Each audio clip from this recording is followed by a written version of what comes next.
Ici,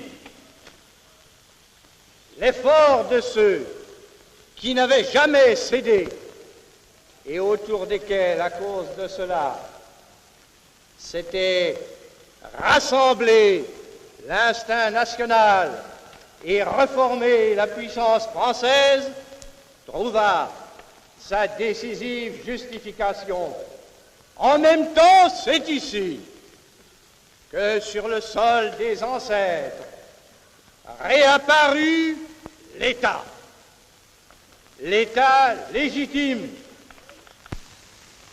sa volonté de survivre et de triompher n'avait jamais tenu le désastre de 1940 pour autre chose que pour une péripétie dans la lutte mondiale où la France servait d'avant-garde, si beaucoup se plièrent par force aux circonstances. Le nombre de ceux qui les acceptèrent dans leur esprit et dans leur cœur fut littéralement infime.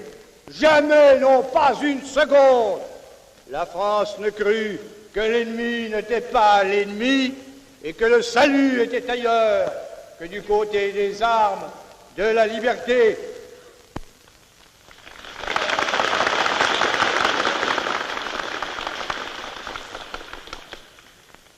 Partout où se déchiraient les voiles, le sentiment profond du pays apparaissait dans sa réalité. Partout où paraissait notre croix de Lorraine, s'écroulait l'échafaudage d'une autorité fictive, bien qu'elle fût en apparence constitutionnellement fondée, tant il est vrai que les pouvoirs publics ne valent que s'ils reposent sur l'intérêt supérieur du pays et sur l'adhésion générale des citoyens en matière d'institutions. Bâtir sur autre chose, ce serait bâtir sur du sable.